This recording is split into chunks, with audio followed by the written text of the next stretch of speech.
Hoy día quiero hablarles acerca del poder del púlpito, del círculo y del espíritu. Quiero hablarles acerca de la misión que el Señor Jesucristo nos encomendó a cada uno de nosotros. Ahora, voy a hacer una pregunta que es obvia, que es evidente. ¿Cuántos de ustedes han escuchado acerca de la Coca-Cola? Bueno, les quiero dar unas estadísticas mundiales con respecto, pero el 97% del mundo ha oído acerca de la Coca-Cola. El 72% ha visto una botella de Coca-Cola. El 51% ha probado la Coca-Cola. Y la Coca-Cola tiene unos 114 años de existencia. Si Dios le hubiese dado a la Coca-Cola Company la tarea del evangelismo mundial, hace rato lo hubiesen completado. Pero hace unos 2000 años, el Señor encomendó esto a su iglesia. Y todavía falta mucho. Quiero hablarles acerca de aquello que Jesús nos encomendó. Y lo que Él nos encomienda a nosotros es importante, es sumamente importante. No como una imposición, sino como que lleguemos al punto en que necesitamos hacer lo que Él nos mandó a hacer. Eso es muy importante. ¿Cuántos saben que Dios demanda obediencia del hombre? Pero esa clase de obediencia nunca es forzada, es voluntaria. Cuando nos rendimos a Él de todo corazón. A veces la gente pone énfasis, bueno, Dios quiere esto, Dios quiere, pero en realidad lo que Dios quiere es tu corazón. Él quiere que lo amemos, lo sigamos, lo sirvamos, lo alabemos y adoremos con todo nuestro ser, con todo nuestro corazón. Pero bueno, muchos no han entendido lo que se conoce como la Gran Comisión. La naturaleza de la Gran Comisión es importante. Cuando nosotros leemos el registro que en los evangelios hacen con respecto a esto, Mateo, Marcos, muchas personas piensan que son dos diferentes versiones de un mismo evento o que en realidad existen dos comisiones. Pero la verdad es que la Gran Comisión es única, es una sola Gran Comisión, pero tiene tres partes, tiene tres diferentes aspectos. Entonces, si nosotros no entendemos que esto es algo compuesto, son tres partes, entonces nos vamos a confundir con respecto a lo que Dios quiere que sea hecho aquí en la tierra. Ahora, esta Gran Comisión fue dada en tres lugares diferentes. Por ejemplo, si yo un día por la mañana antes de irme a trabajar a la oficina, le digo a mi hijo, Gabriel, arregla tu cuarto, haz tus tareas. Y si yo vuelvo por la tarde y me lo encuentro en la casa, ¿qué creen que es lo primero que le voy a preguntar a él? ¿Arreglaste tu cuarto? ¿Hiciste tus tareas? ¿No es así? De la misma forma, la primera cosa por la cual Jesús nos va a pedir cuentas a nosotros cuando regrese será la última cosa que Él nos dijo. Ahora, ya que hemos dicho que la Gran Comisión tiene tres partes, quiero empezar con la primera. La primera parte de la Gran Comisión fue dada en la noche del día que Jesús resucitó. Ellos estaban reunidos en el aposento alto y Jesús apareció en medio de ellos. Y esto está registrado en el Evangelio de Juan y también en Marcos. Ahora, esto ocurrió cronológicamente antes de la segunda y la tercera instancia. Ese momento fue registrado en Juan 20, versículo 19, cuando llegó la noche de aquel mismo día, el primero de la semana, estando las puertas cerradas en el lugar donde los judíos o los discípulos estaban reunidos por medio de los judíos, vino Jesús y puesto en medio, les dijo paz a ustedes. En buen hebreo les dijo shalom, ¿no? Ahora, ese fue el momento histórico, pero las palabras, el contenido de lo que Jesús les transmitió aparece en Marcos 16, 15. Y les dijo, vayan por todo el mundo y prediquen el Evangelio a toda criatura. Es interesante que en esa primera directiva, que es la primera parte de la Gran Comisión, Jesús está hablando acerca de la predicación.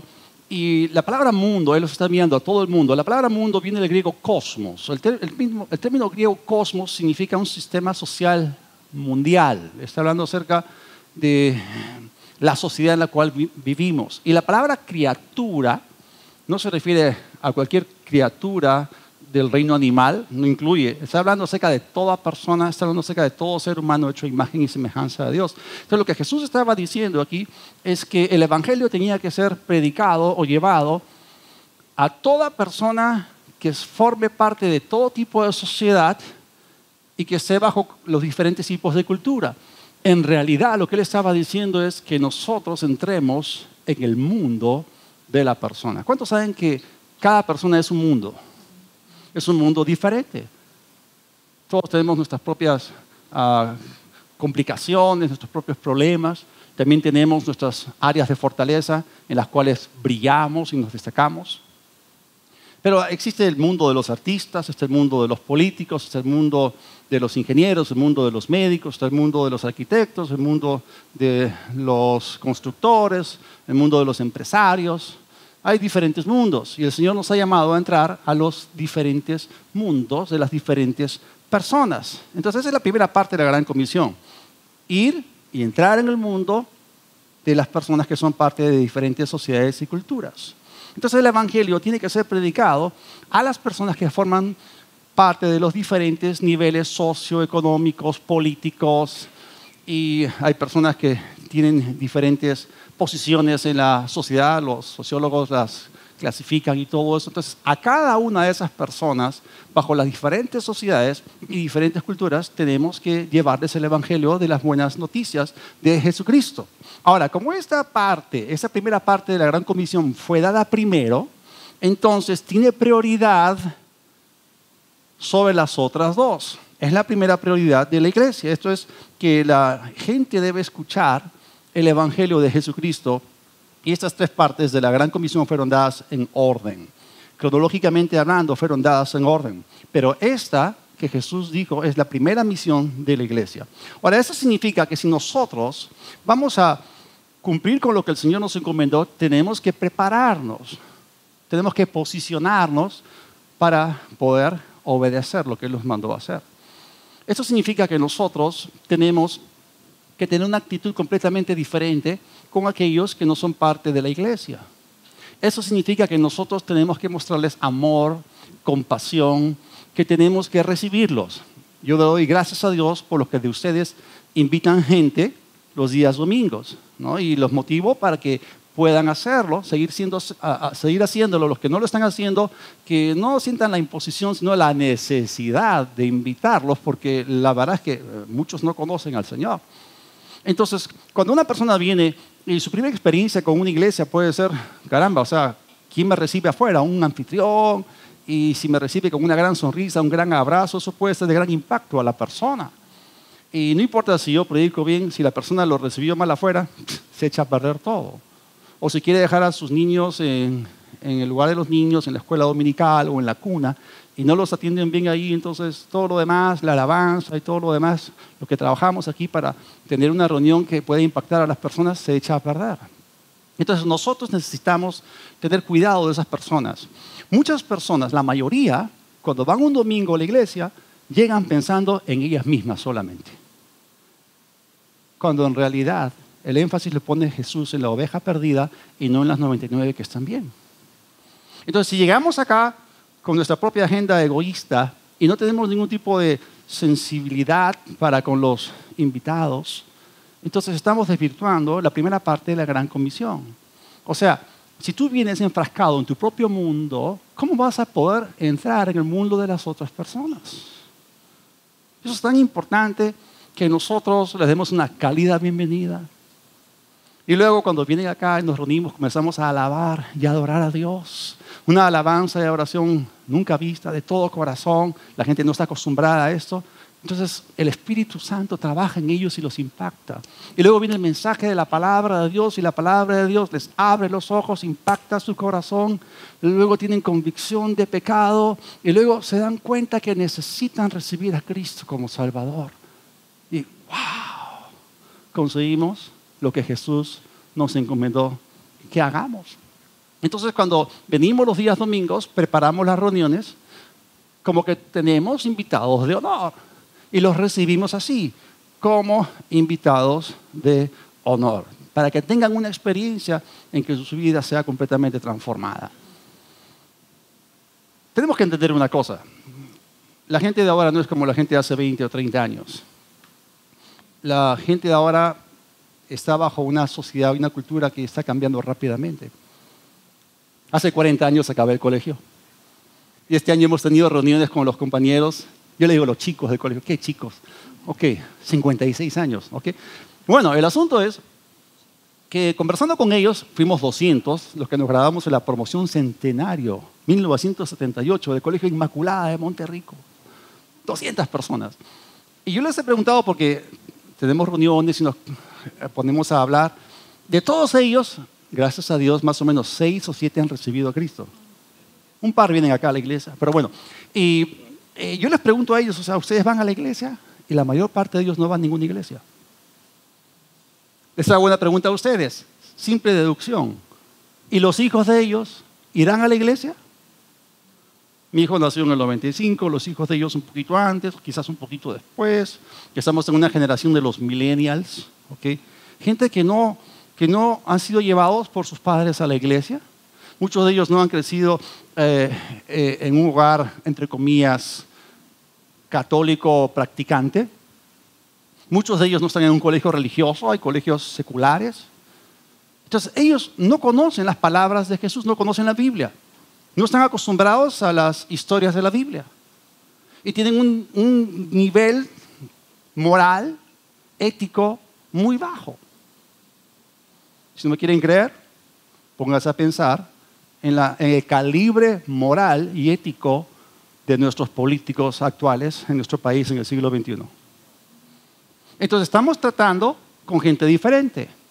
¿Y de qué se trata? Estamos hablando de entrar en el mundo complicado de cada persona. Entonces, si yo quiero entrar en el mundo de la persona, tengo que entender cómo es. Si no, no voy a hacer contacto con ella. No voy a hacer contacto con la persona. Ahora, hace 2000 años, cuando Jesús vino a este mundo, ¿saben la actitud que él tuvo para con los pecadores? Oh, Jesús los amó. Jesús los sanó. Jesús les tendió la mano, tendió puentes para conectarse con ellos. Multiplicó los panes y los peces, los alimentó, resucitó a varios de ellos que estaban muertos. Jesús les dio esperanza. Pero la gente religiosa en los días de Jesús era hipócrita. Tenían su propia agenda egoísta. Pensaban solamente en ellos, en su estatus, en ser alabados por los hombres, en beneficio monetario. En eso pensaban. Y ellos a los pecadores los despreciaban. Nunca les tendían la mano. Los condenaban. Y nosotros en las iglesias tenemos que deshacernos de ese tipo de actitudes y atmósfera que no les da la bienvenida, sino que los rechazan.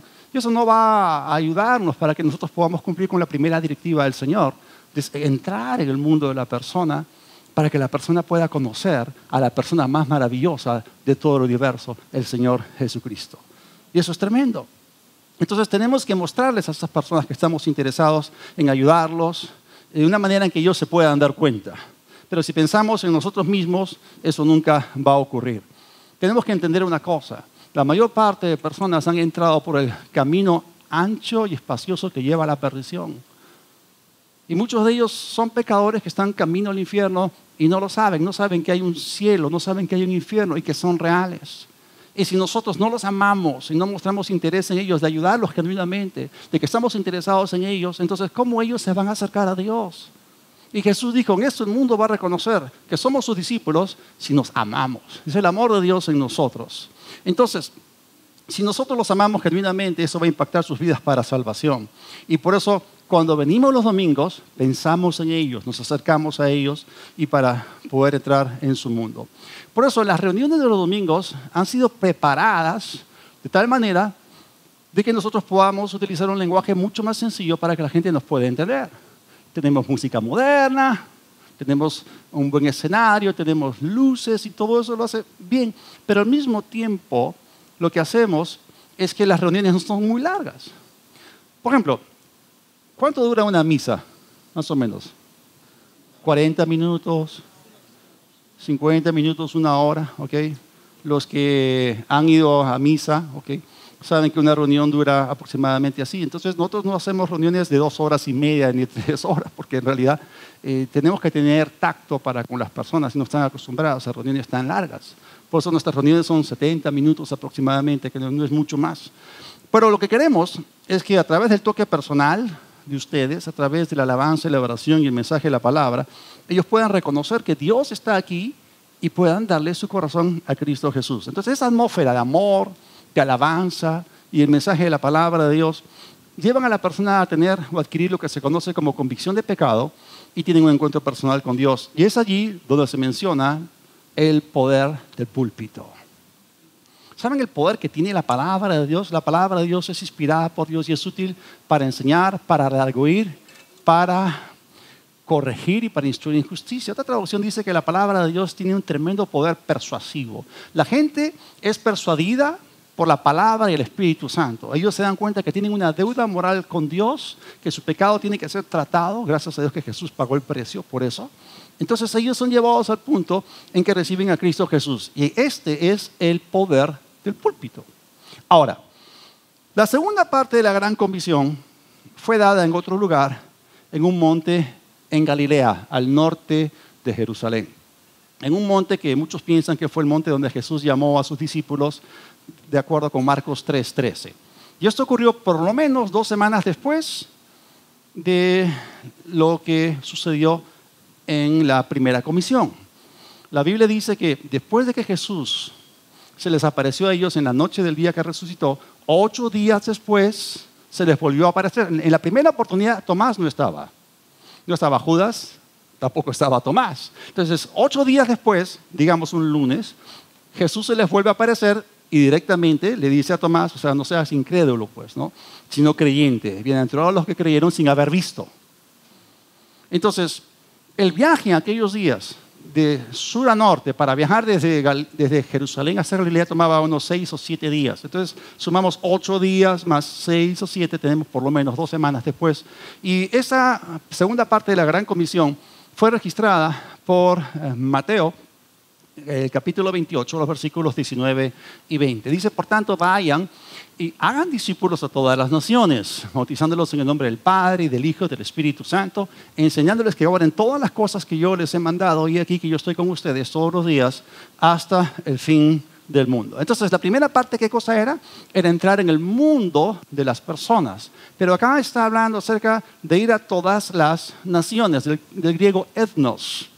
Esto ya está implicando cruzar fronteras.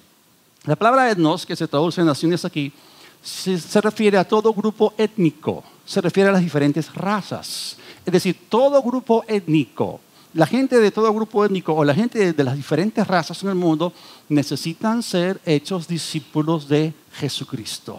Y esto implica que vamos a tener que tratar con las personas que son inmigrantes de otras razas, de otros colores, ¿okay? En nuestra nación, y eso también implica que nosotros vayamos y crucemos fronteras y vayamos a hacer de ellos discípulos de Cristo en las diferentes naciones o en los países que representan los diferentes grupos étnicos, los múltiples grupos étnicos que existen en este mundo. Ahora, esta segunda parte de la Gran Comisión es diferente que la primera, porque la predicación y el discipulado son diferentes. Predicar, se predica a los perdidos, pero discipular, se discipula a los que ya se han convertido. O sea, hay que predicar a los perdidos para que sean salvos y hay que discipular a los convertidos para que sean más como Cristo. De eso se trata.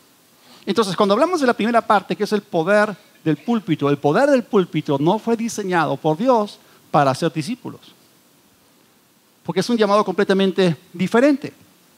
Estamos hablando acá de algo diferente que entrar en el mundo de la persona.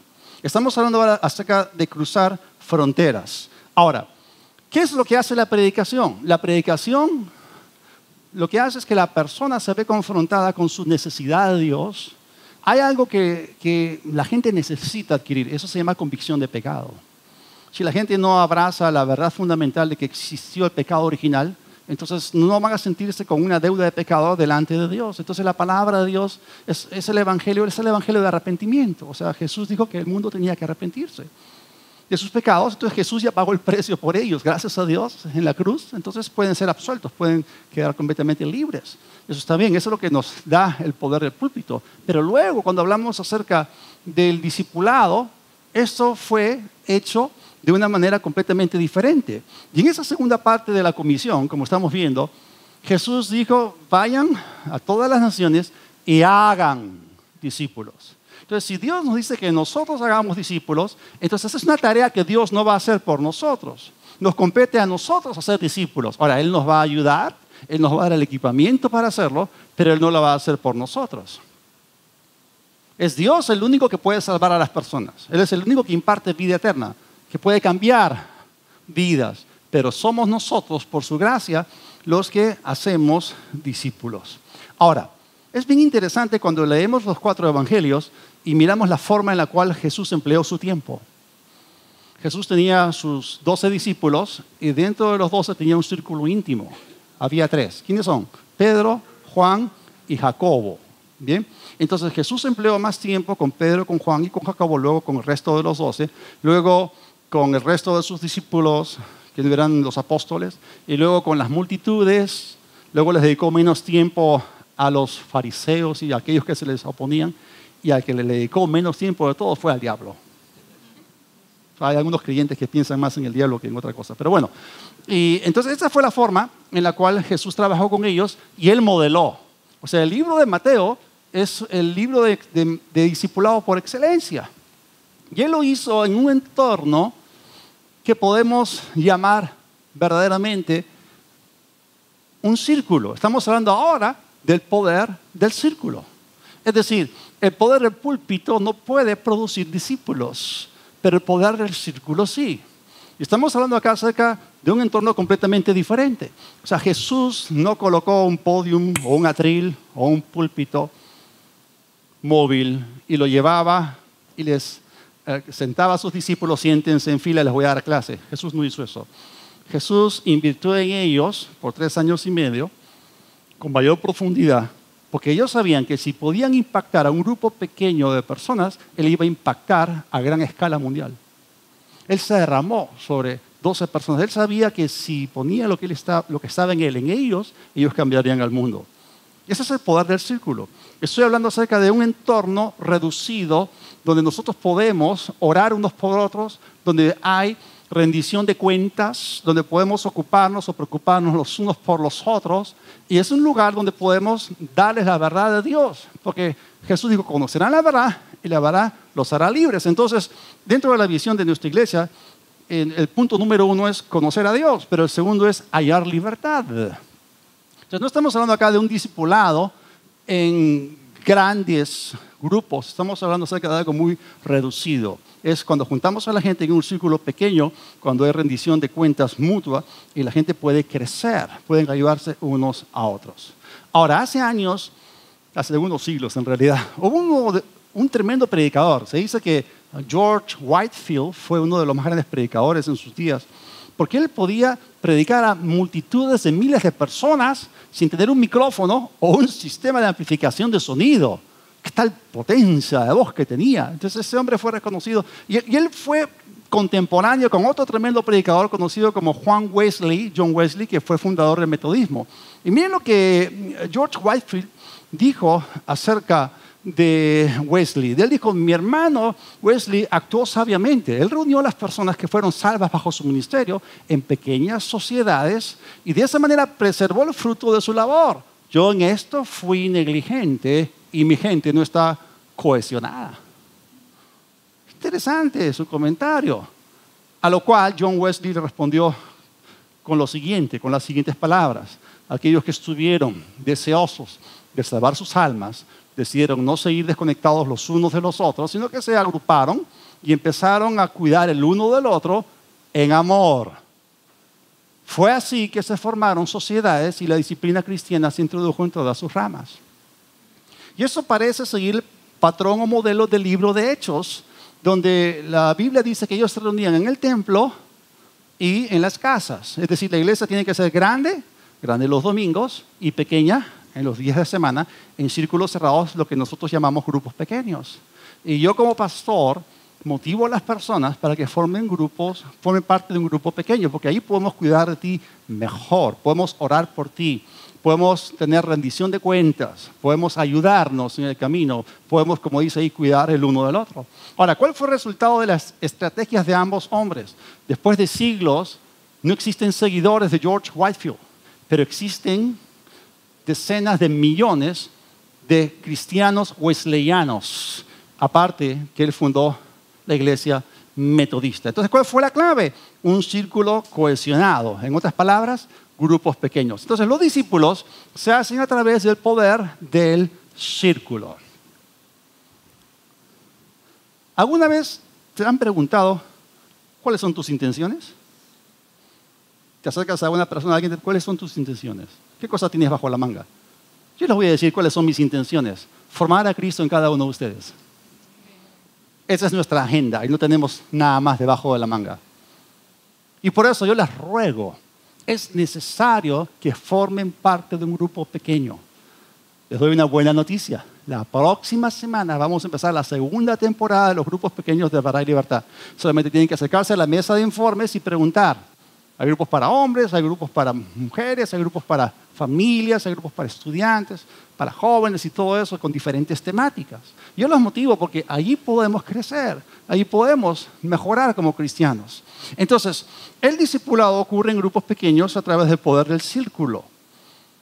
Y bueno, la primera parte de la Gran Comisión, que es el poder del púlpito, la segunda parte es el poder del círculo, y existe todavía un tercer y último o final elemento dentro de la Gran Comisión. Y esto ocurrió, esta tercera parte de la Gran Comisión, ocurrió 40 días después de la resurrección del Señor. Ocurrió en el Monte de los Olivos, que está en Jerusalén. Nosotros lo hemos visitado 2 veces, es un lugar maravilloso, tiene una vista fantástica. Y eso ocurrió justamente antes de que Jesús ascendiese al cielo. Y el que registra este evento es Lucas en el libro de Hechos, el capítulo 1 en el versículo 8. Dice, pero recibirán poder cuando haya venido sobre ustedes el Espíritu Santo y me serán testigos en Jerusalén, en toda Judea, en Samaria y hasta lo último de la tierra. Es aquí en esta tercera parte de la comisión, de la Gran Comisión, que se menciona recién al Espíritu Santo. Pero Jesús dijo que se debía dar testimonio de él partiendo de Jerusalén, porque en Jerusalén se fundó la primera iglesia, la palabra de Dios salió de Jerusalén, ¿no? Y debía extenderse, o sea, hacia Judea, Samaria, y Galilea, hasta los últimos rincones de la tierra. Y el término griego que aparece acá es geo. Y hemos hablado acerca de cosmos, hemos hablado acerca de etnos, ahora estamos hablando acerca de geo. ¿Cuántos han escuchado la palabra geografía? Geometría, geodesia, geología y todos los geos. Tienen relación con la Tierra, ¿correcto? Entonces, acá está hablando del planeta físico Tierra. En otras palabras, no solamente vamos a entrar en el mundo de la persona, no solamente nosotros cruzamos fronteras y vamos a las naciones y nos dirigimos a los diferentes grupos étnicos o raciales de personas, sino que está hablando acá acerca de ir hasta lo último del planeta físico Tierra. Y es aquí donde recién se menciona al Espíritu Santo. Ahora, esa es la tercera parte de la Gran Comisión y como les dije fue dada cronológicamente y en orden. Esta tercera parte tiene que estar subordinada a las otras dos. Y quiero decir esto, si nosotros le damos al Espíritu Santo o esta tercera parte de la Gran Comisión la preeminencia o el primer lugar sobre las otras dos, entonces nos vamos a desenfocar, nos vamos a confundir y vamos a terminar apartándonos del propósito original de Dios. O sea, muchas personas no entienden la naturaleza del rol del Espíritu Santo. Muchas personas no entienden que el Espíritu Santo nos ha sido dado como el agente divino para equiparnos, para poder predicar, que es la primera parte de la comisión, y para poder enseñar. Es decir, Él nos equipa para predicar o evangelizar con poder y nos equipa también para enseñar la palabra con sabiduría. Y si nosotros nos enfocamos en la persona del Espíritu Santo y sobredimensionamos esta tercera directiva y le damos la preeminencia por encima de las otras dos, lo que vamos a terminar teniendo es un círculo cerrado, místico y egoísta. Quiero que ustedes sepan una cosa. El Espíritu Santo siempre señala hacia Cristo. El Espíritu Santo, si está guiando a una persona, el Espíritu Santo siempre te va a guiar a la palabra de Dios, porque Él nos guía a toda la verdad y siempre nos va a apuntar hacia lo que Jesús dijo, no hacia cualquier otro tipo de lugar.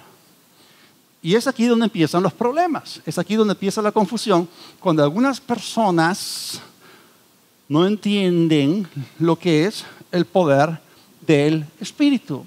El poder del Espíritu nos fue dado para asistirnos, para llevar a cabo las dos primeras partes de la Gran Comisión, el evangelismo y el discipulado. Y si nosotros no entendemos las prioridades de todo esto, entonces nos vamos a desenfocar. Necesitamos el poder del Espíritu Santo para predicar el Evangelio y para ser discípulos. Ahora, yo les voy a contar una historia de la vida real, pero se las voy a contar con lujo de detalles para que entiendan cómo la gente se puede desviar. El 29 de septiembre del año 1986 me matriculé para estudiar en el Centro de Entrenamiento Bíblico. Estábamos recibiendo la palabra de Dios, la palabra de Dios cambió nuestras vidas, estábamos preparándonos para el ministerio, para servir a Dios. Y pronto, después de algunos meses, se hizo evidente que dentro del salón había dos campamentos, o sea, dos grupos, ¿no? Estábamos los de la palabra y estaban las de la oración. Entonces, obviamente los de la palabra orábamos, ¿no? Pero las de la oración, o sea, oraban, pero no necesariamente en línea con la palabra que estaban aprendiendo. Entonces, eso estaba liderado por una mujer mayor y reunió alrededor de ella muchas chicas, ¿ok? Entonces, comenzaron a tener reuniones en la semana, se reunían en la casa de esta persona y hacían reuniones de oración. Y de repente cosas raras comenzaron a ocurrir. De repente ella comenzaba a profetizarles, o sea, profecías personales a las chicas. Y después de algunas semanas, ya les había repartido a cada una de ellas, ¿ok? Esposo, ¿no? Este maestro, este ministro, y a mí también me chantaron una.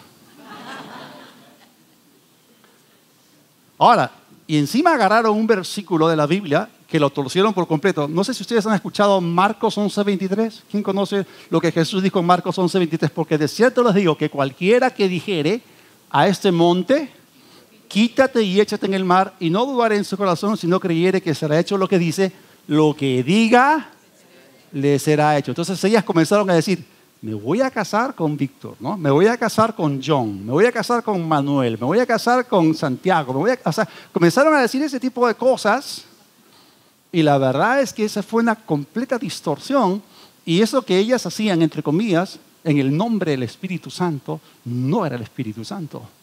Porque el Espíritu Santo y la palabra de Dios siempre concuerdan.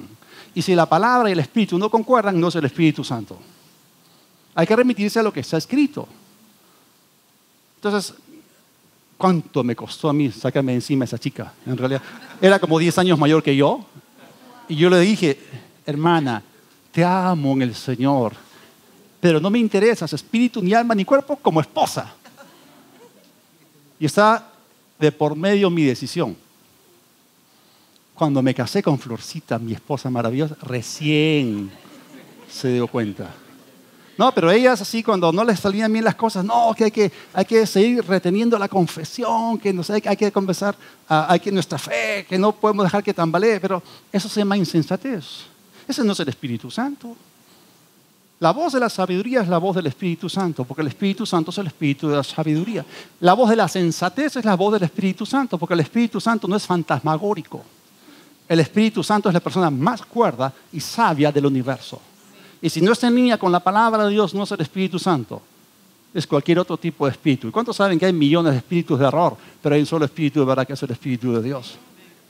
Entonces, lo que ha ocurrido en muchas iglesias pentecostales y carismáticas es que han agarrado la tercera directiva de la Gran Comisión y la han elevado, la han hecho suprema sobre las demás, cuando no se han dado cuenta que el fin no es el poder del Espíritu Santo, sino que el Espíritu Santo y su poder son un medio para lograr un fin. ¿Qué cosa?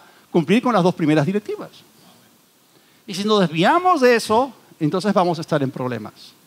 Ahora, hay muchas cosas que se hacen en el nombre del Espíritu de Dios y que causan confusión. ¿Y cuántos saben que Dios no es el autor de la confusión, sino que Dios es un Dios de orden? Si ustedes leen 1 Corintios, en la iglesia en Corinto, en el primer siglo, había mucha confusión. Las reuniones eran completamente confusas, desordenadas. La Biblia enseña que los que son inmaduros en su fe agarran algo y lo llevan hasta el extremo. ¿Han escuchado ustedes acerca del don de hablar en lenguas o del hablar en otras lenguas?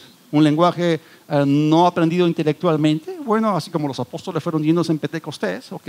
En Corinto hablaban en lenguas, pero cuando se reunían, y por si acaso la iglesia de Corinto se reunía en casas, y lo que está ahí en 1 Corintios 14 se refiere a un círculo pequeño, se refiere a una reunión, una iglesia en casas, no algo muy grande. Pero bueno, ellos se levantaban en la asamblea, en la reunión, y comenzaban a hablar en lenguas a grito pelado. O sea, y hacían una confusión. Y el apóstol Pablo les dice, ¿y qué si hay algún no iniciado, algún incrédulo o algún invitado que llega y los ven a ustedes haciendo eso? ¿A dónde vine? ¿A una iglesia o a un manicomio? ¿Qué es eso? Un pandemonium. Entonces, noten ustedes que el apóstol Pablo decía, hágase todo para edificación. Y él dijo, o sea, ¿qué les va a aprovechar a ustedes si yo me paro en el púlpito y les hablo a ustedes miles de palabras en lenguas? Yo estaría hablando al aire. Pero yo prefiero hablar 5 palabras en un idioma que se pueda entender que hablar 10,000 palabras en lenguas donde nadie entiende, nadie es edificado. Y al mismo tiempo, él tenía consideración por los invitados para que no fuesen espantados, sino atraídos a Cristo, para que ellos pudiesen percibir que Dios estaba en medio de ellos y ellos iban a darle su vida al Señor Jesucristo. Eso se llama consideración.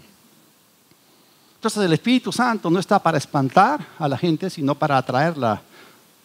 Y el Espíritu Santo también es el Espíritu de amor. Es el Espíritu que tiene consideración. Entonces, la tercera parte de la Gran Comisión fue dada no para contradecir ni ir en contra de las 2 primeras partes, sino para cumplirlas, para atraer a las personas, no para alejar a las personas. Ahora, hay algunas personas que hablan acerca de lo que es cederse al Espíritu, cuando en realidad no se están cediendo al Espíritu, se están cediendo a otros espíritus. Y la Biblia dice que prueben los espíritus.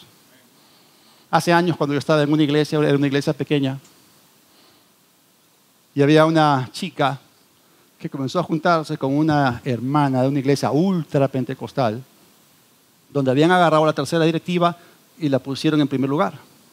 Entonces estábamos en una reunión un día domingo y había un chico que estudió conmigo y ese chico estaba siendo fuertemente tentado para apartarse de Cristo y volverse al mundo.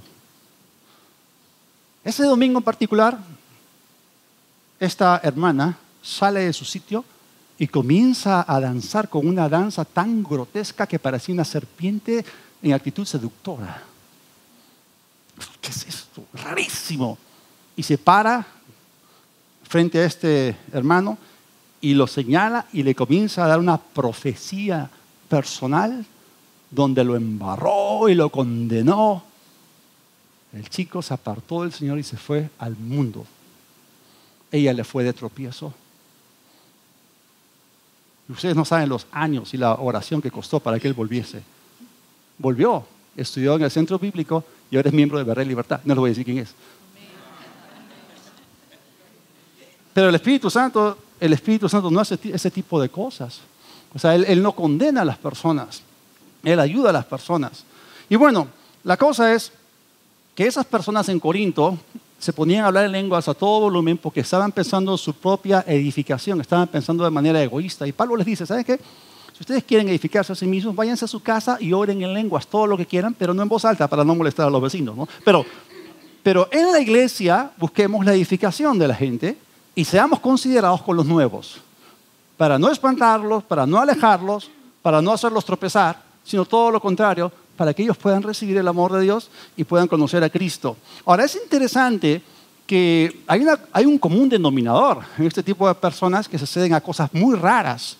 Normalmente no las hacen cuando están solos en casa. Los hacen solamente en público.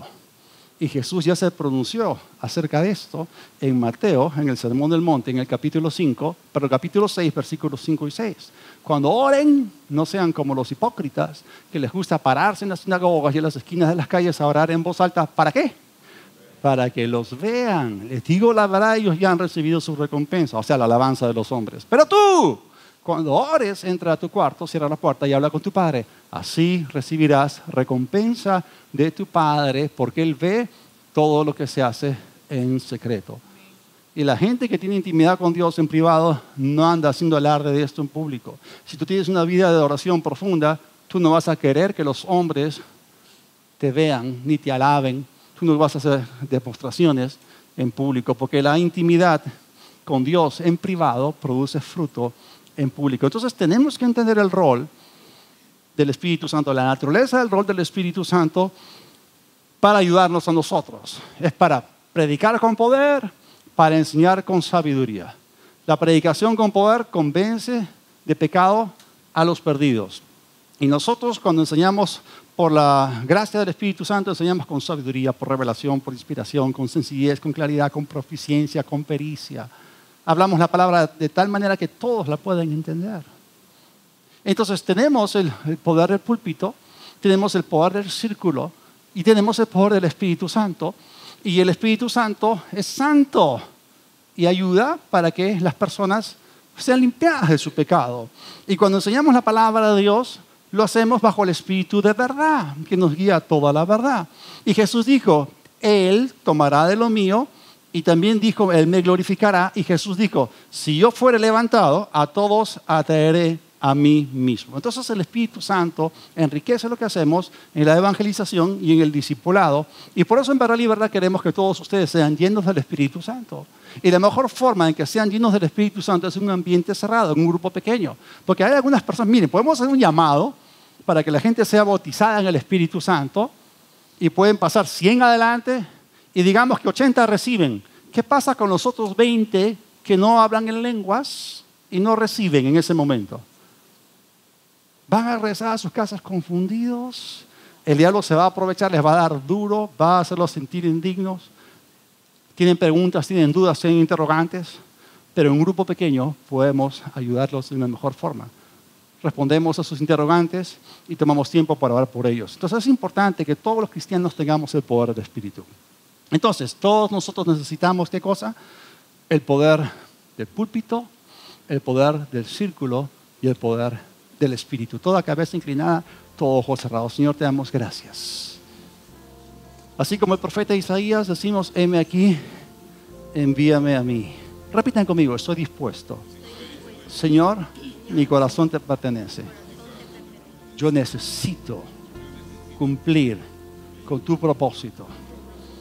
Te doy todo, mi corazón, para tu servicio. Gracias. Fui creado para adorarte y para servirte. Amén. Ahora, si estás acá y has venido por primera vez y aún no tienes una relación con Dios por medio de Jesucristo, aún no has nacido de nuevo, no has pasado de muerte a vida ni de tinieblas a luz, haz conmigo esta oración si tú quieres hacerlo. Repítela conmigo en voz alta. Dios del cielo, reconozco que necesito de ti. Jesús, invoco tu nombre. Sé mi Señor. Viviré para ti. Perdona mis pecados. Hazme una nueva persona.